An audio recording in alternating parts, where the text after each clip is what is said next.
Hey guys, it's Jenny from Creature Cove, and today we're gonna do our reptile room tour, part 2, plus bonus material.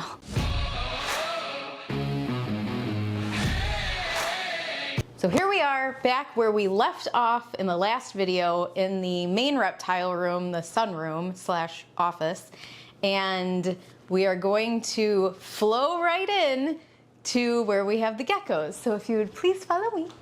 We're going this way. So through the kitchen slash living room, and here we have our first setup. This is where we have Miss Marilyn Monroe and her husband, JFK. These are our 2 lavender geckos we have in here. And then here is where we keep our hatchling crested geckos in their very cute bins with their very cute handles. I have a video where we made these and filled the holes and stuff, but that's where we keep all of these guys, easy to deal with, and I love those. And then if you would follow me this way, we have our other setups over here. So we've got our super crazy F2 gecko, who is currently without a wife. He is on a break right now to put some weight back on, because as they breed, sometimes the males will drop weight. So he's over here, and we've got our beautiful lily white, that's Tsunami. Here we have, where you guys might have seen our unboxing for our very cute Chihuahua geckos. They are housed here. And then we have another little gecko here. She's growing up, getting ready to breed. And down here we have a threesome going. We've got our main beauty. We've got Pot Sticker. He's our stunning, stunning male. He's ginormous.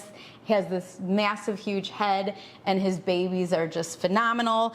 So we have him with 2 lady lovers. And then we have another 2 beauties in here, a husband and a wife, Poppy Seed and Tofu, no, not Tofu, Poppy Seed and, who's the other one in here, honey? Mushu. Mushu, why can't I remember all, it's all the sushi names. So we got Mushu and another huge, huge Poppy Seed.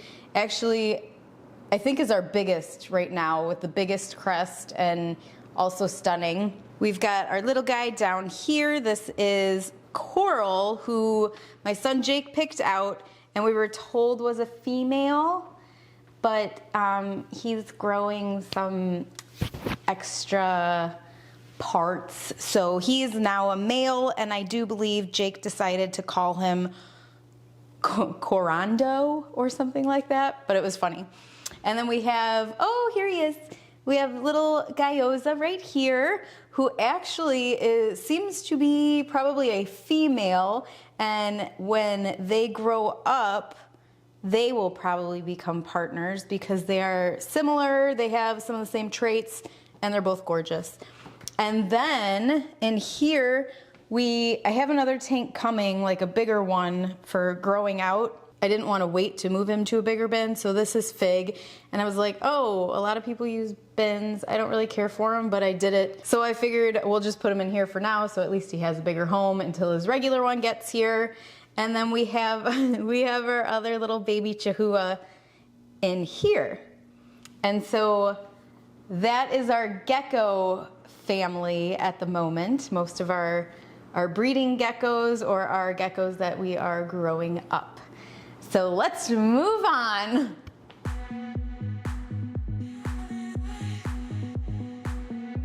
So here we are in the Rosy Boa room, which is also our toy room slash gaming room for the kids. So it is a bit of a mess, but here we will start. Here's the beautiful rack system that I bought and don't use. Actually, no, I do use it, but it's for storage. So I started using it for the Rosies, thinking, especially for my females that try to kill me every time I enter their enclosure, I figured this might be an easy way to do it, but it ended up being a complete nightmare. I could not keep the humidity down. I added tons of holes for ventilation for them, and nothing worked. The humidity just kept spiking. So I got sick of it and I took him out, and I'll have to figure out something else for them. So right now it's just kind of storage and sitting there looking pretty. We have our giant dehumidifier, because one of the problems we have and why we have so many different rooms for them is because the animals we love all have very different regulations that they need to survive. So Rosies need a very low humidity and a very, very high heat. And so I could not keep them in with our, say, ball pythons because they do need the higher heat, but they need high humidity. So I try to keep all the high humidity stuff in the enclosed room so that we can close that off and try to mimic their natural habitat the best we can by using humidifiers and the radiant heater and stuff like that. So in here we have a dehumidifier, and of course then all of our Rosies have their under the tank heaters and their ambient heat, their radiant heat on top for the cold winter evenings that we have. So let's move right along. All right, so to the left of where we have the storage area rack and the dehumidifier, we have a current breeding pair, Max, who's my favorite Rosy Boa, and Magnolia, who is a demon.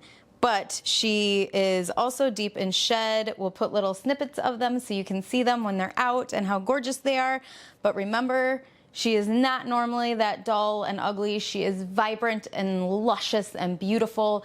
She is also ovulating, so she looks very, very plump, which is an excellent thing when you're breeding. So we'll see how these guys do together. And then moving right next to them, we have Slinky and Poppy, who you guys probably saw in our How to Breed Rosy Boas video.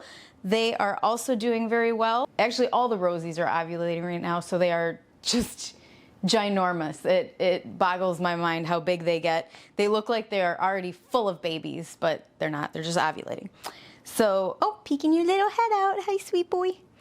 So yes, they are in here, and then continuing to the left, excuse the mess that our children have, we have Black Dahlia, who I named Black Dahlia because my female Rosy Boas have flower names, and the Dahlia, I don't know if you've ever heard, I'm also a huge true crime fan, and you know, the Black Dahlia was a thing. And that was just kind of like the perfect name for her because I think she's a serial killer in a past life. But she is beautiful nonetheless, and I love her all the same. She's also the one, we did a shorts, and she's the one who bit me when I was unboxing her. So, and then our male in here is our beautiful whitewater albino, and they are paired up because she is het albino. So we'll see what we get there. And his name, I love his name. So I also really love Hawaiian stuff, anything Polynesian, I just love it. And he's like albino, so a very peachy color. And I was like, oh, I don't want to name him Peaches or anything like that because that's pretty typical. I wanted to think of something different. So I looked up the Hawaiian word for peach, and it is Piki. So I thought that was super cute. So his name is Piki, which means peaches in Hawaiian.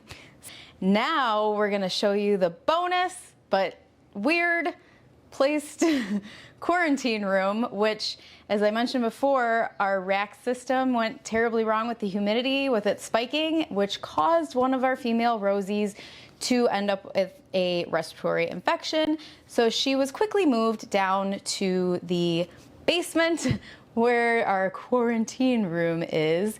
She is also by Crested Gecko eggs, so you can see where we incubate them. It's not very technical, but it does work. So let's see what we have downstairs. And here we are at our final destination, our quarantine room slash baseball themed basement. So here on our ping pong table, we have our little quarantine area where we have everything set up for kind of whatever is needed, but I have all their own materials, cleaners, tongs for food, Hook because she can be spicy too. Oh, Spicy, which is also her name. I have a microscope because lately I've been upset since we had the mites a while back. Every little speck I see, I throw it under the microscope, make sure it's not a mite. So luckily, she has actually been our only snake or any animal that we've actually had to quarantine. This is her second time quarantining, also because of respiratory issues. So she, and I don't know why, but she does so well in the basement. We also have a dehumidifier down here running constantly for her, and it drains. We have a hose that connects to the drain, and it just runs all day long. And so she's at a perfect temp. She's got her belly heat on. Again, I have her very own light, or not light, but heat emitter for on the colder days, but it is well heated down here. And then moving along, I can show you right below her. So our very technical setup for our gecko eggs is on the floor. So in the summertime, it gets obviously warmer than what would be ideal for crested gecko eggs to incubate, at least for us, because we like to keep them between 68 and 70 degrees, so they incubate for like 120 days. And so to get that done, we put them on the floor. It's a cold tile floor, and it stays a lot cooler down here, and they seem to do great. So this is where we incubate our crested gecko eggs during summer. And that should actually end our tour. We went through all of our rooms, and I kind of explained why we have so many different rooms, but you know, each species needs their own type of habitats, and so that's what we do. We try to mimic them the best we can and keep them as happy as they can be and as healthy as they can be. I am super excited. We just had 4 babies hatch yesterday, and they were born, or they were laid the same day as our other clutch that is still incubating. But these are our tofu and pot sticker eggs, and it's their first clutch together, and I'm super excited to see what those babies turn out to be. So I've been watching them like daily, a couple times a day, maybe like 100 times a day. I'll come down here and check on them. But yeah, so at least I get my exercise by running up and down all the stairs. So until next time, we will see you guys. Bye.